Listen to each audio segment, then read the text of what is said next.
वो तो है रिलेशन देखिए, रिलेशन तो सबके साथ है। जो एलओपी एक दूसरा पर्सपेक्टिव देता है। हिंदुस्तान को हम भी रिप्रेजेंट करते हैं। हाँ, सिर्फ सरकार नहीं रिप्रेजेंट करती है। तो सरकार नहीं चाहती कि ऑपोजिशन के लोग बाहर के लोगों से मिलें। ये ट्रेडिशन है। एक सेकंड मुझे बोलने दीजिए। ये ट्रेडिशन है, ये नॉर्म है, बट मोदी जी इस नॉर्म को फॉलो नहीं करते हैं। फॉरेन मिनिस्ट्री इस नॉर्म को फॉलो नहीं करती है। Thank you. इनसिक्योरिटी है।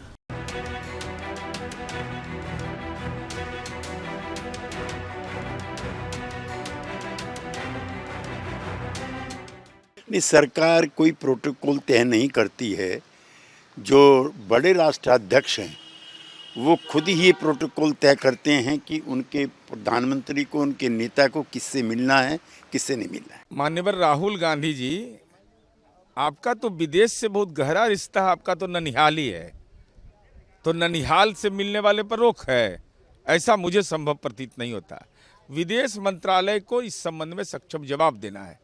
लेकिन मेरा सवाल राहुल जी से है। मुझे लगता है कि जो बाहर के नेता आते हैं तो वो मतलब जिस तरह सत्ताधारी पार्टी के निमंत्रण पर आते हैं, लेकिन सरकारी निमंत्रण पर आते हैं, लेकिन अगर विपक्षी दलों को मिलना चाहते हैं तो विपक्षी दलों का जो वक्त है वो ले सकते हैं, उनको मिल सकते हैं। मतलब परंपरा जो है, ये परंपरा को मतलब बंद करने का हमारा बिल्कुल नहीं है। अगर पुतिन जी चाहते हैं तो राहुल गांधी अपोजिशन लीडर उनको मिल सकते हैं, उसमें सरकार का कोई संबंध नहीं है। आप जैसे कहीं गए हैं फॉरेन में, आप किसी से मिलना चाहते हैं, कौन रोकता है? सरकार थोड़ी रोकती है। अगर कोई मिलना चाहेगा तो उसको कौन रोकेगा? अब कोई उन लोगों से मिलना ही नहीं चाहता है तो क्या करिएगा? दूसरा पर ठीकरा फोड़ रहे हैं कि हमको मिलने नहीं दिया जाता है। अब अगला कोई मिलना ही नहीं चाह रहा है तो हम क्या करेगा लोग?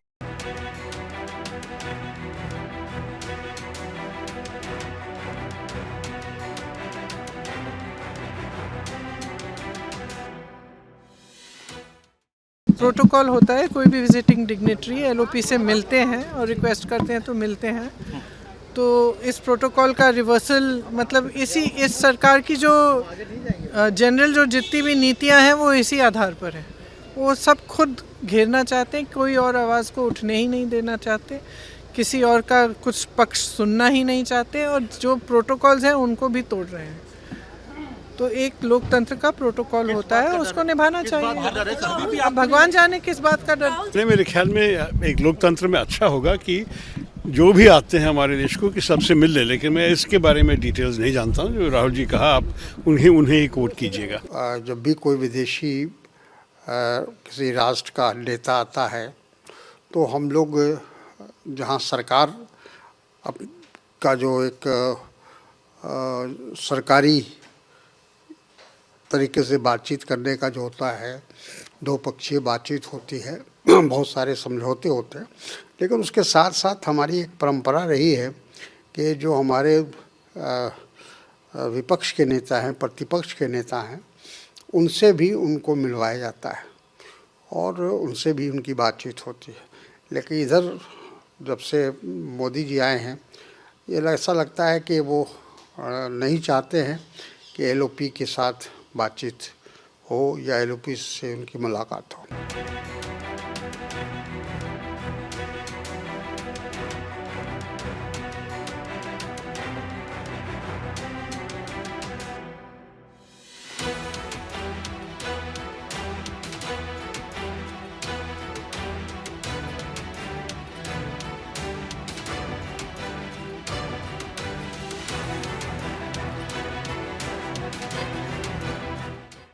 बहुत उम्मीदें हैं, बहुत संभावनाएं हैं। भारत और रूस पारंपरिक मित्र हैं, स्वाभाविक मित्र हैं, और रूस के राष्ट्रपति श्री पुतिन अब जब भारत आ रहे हैं तो निश्चित रूप से प्रधानमंत्री नरेंद्र मोदी और राष्ट्रपति पुतिन के बीच में जो बातचीत होगी उससे हमारे दोनों देशों के बीच में व्यापारिक, सांस्कृतिक और सामाजिक संबंध और अधिक मजबूत होंगे। इसमें कहीं कोई संदेह दिखाई नहीं देता है। निश्चित तौर से आने जाने से रिश्तेदारी भी वही चलती है जिसमें आना जाना रहता है, तो उनका स्वागत करते हैं और अभिनंदन करते हैं। हमारे रूस के साथ वर्षों से बहुत ही गहरे संबंध हैं। हर संकट के समय रूस ने हमारा साथ दिया। नहीं, बहुत ही ऐतिहासिक क्षण होगा जब रूस के राष्ट्रपति पुतिन जी भारत की धरती पर कदम रखेंगे और भारत और रूस में जो दोस्ती है, जो सामरिक संबंध है, वो 70-80 वर्ष पुराने हैं। सबसे ट्राइड एंड टेस्टेड फ्रेंड अगर भारत का कोई है देश पूरे विश्व में तो वो रूस है। रूस ने जब जब आवश्यकता पड़ी है तो भारत के हितों में वीटो का भी प्रयोग किया यूएनओ में, और जो भारत ने S-400 मिसाइल्स के जरिए पाकिस्तान के सारे हमलों को नाकाम किया था, वो रूस ने हमें सप्लाई किया था तमाम अंतर्राष्ट्रीय दबाव के बावजूद। तो हमें पूरी उम्मीद है कि इस दोस्ती को नया आयाम मिलेगा। हमारे मिलिट्री से जुड़े कई समझौते होने की उम्मीदें हैं, तो पूरा तरीके से आप कहेंगे कि रेड कार्पेट बिछाया है। Welcome mister president, mister Putin to India.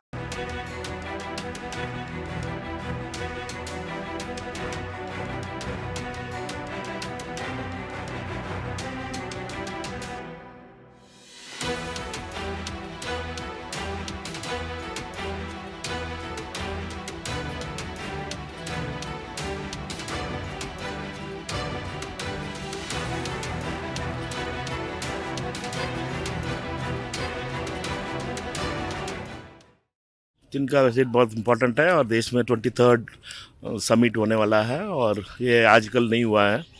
इसके लिए भी श्रेय मोदी जी लेना नहीं चाहिए। ये 25, 20, 30, 40 साल से होने वाला रिलेशनशिप है रशिया और इंडिया का, और इंडिया रशिया रिलेशनशिप लोगों का बीच का रिलेशनशिप है, स्ट्रॉन्ग ट्रस्टेड रिलेशनशिप है। इसका ज़्यादा ध्यान नहीं दिया मोदी सरकार ने, अभी दे रहे हैं, इसके लिए हमारा धन्यवाद है। और इंडो रशियन रिलेशनशिप स्ट्रांग होना चाहिए। मैं समझता हूं कि बहुत उत्साह से इस विजिट को देखा जा रहा है।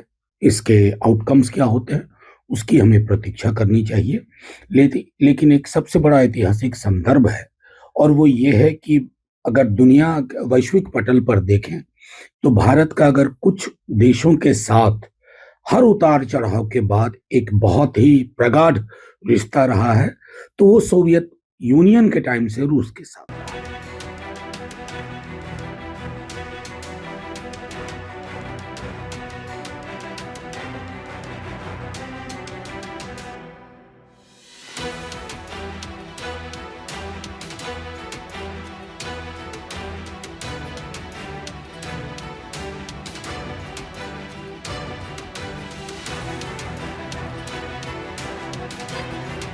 लैटिन अमेरिका और एशिया में कोई इंटरेस्ट नहीं है।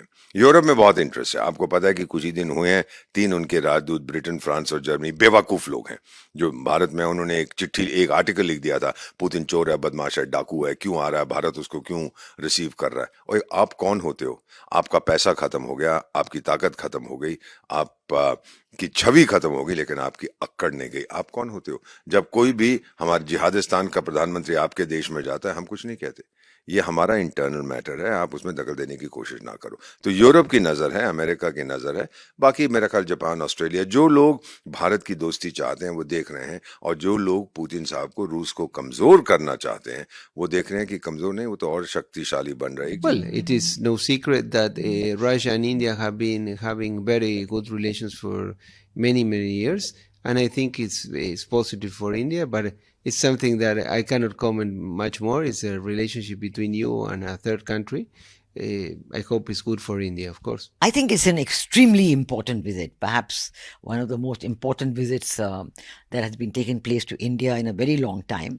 And I think that it's a combination of many factors. I think, yes, there is a very fragile geopolitical situation globally. There are the 2 wars going on. Of course, Ukraine-Russia conflict, and then Gaza-Israel has hardly finished. It is still simmering and really not really come to an end. In addition to that, India has been facing, as you know, a lot of pressure from America because of the high tariffs. And a lot of it is the 25% extra tariff is because of the energy that we are purchasing from Russia. And in the middle of all this, as you know, that there was great pressure on India to stop buying from Russia. That has reduced, but we don't know in what the future perspective of India's oil purchases from Russia.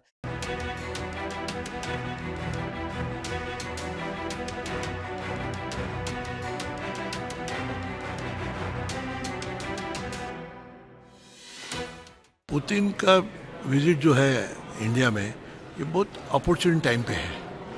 जिस तरह के जियो political situation है world में, और Putin साहब ने कहा था मैं इंडिया आऊँगा, और उन्होंने निभाया और आ रहे हैं।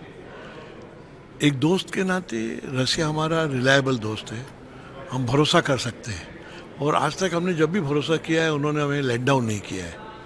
तो मुझे लगता है ये बहुत महत्वपूर्ण विजिट है उनकी, और ये यात्रा मुझे लगता है सफल रहेगी हिंदुस्तान और रसिया के लिए।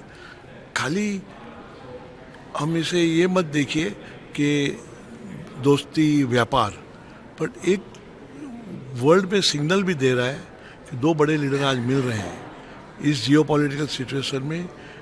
आप एक व्यापार जो बात कर रहे हैं, तो आज हमारा उनके साथ 65 बिलियन का ट्रेड है, जो नेक्स्ट ईयर बोलते हैं 100 बिलियन हो जाएगा। ठीक है, ट्रेड डेफिसिट है, अब इसमें देखना है कि रसिया में हम क्या और धंधा कर सकते हैं, क्या क्या व्यापार बढ़ा सकते हैं, हमारे क्या और सामान रसिया जा सकते हैं, और मुझे लगता है कि उस तरफ वो ध्यान देंगे। President Putin's visit is a very important visit for India, not for only India. Lot of countries are watching what is going to be happen in this visit, and some country is liking this visit, and lot of country they are not liking this visit due to Russia, due to India. Some country are Russian enemies, some country are Indian enemies. So for two countries, Russia and India, this visit is very important and very useful. In this forum, I think you will see very soon. I think 3-4 sector will be touched. That is energy sector, that is health sector, that is war sector, and labor work power sector. I mean, we see this engagement between Indian Prime Minister Mr. Narendra Modi and President Putin, a very, very important meeting. This will strengthen the stability and new global order. There are three main reasons why this meeting is important. Number one, of course, the investment opportunities for both the industries.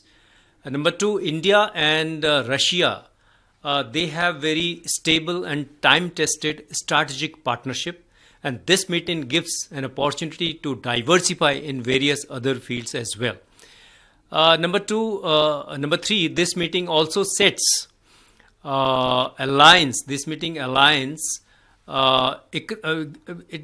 gives an opportunity to align the economic priorities between these two nations, and it allows to look for new opportunities, especially in the field of defense, hydrocarbons, energy security, and pharmaceuticals.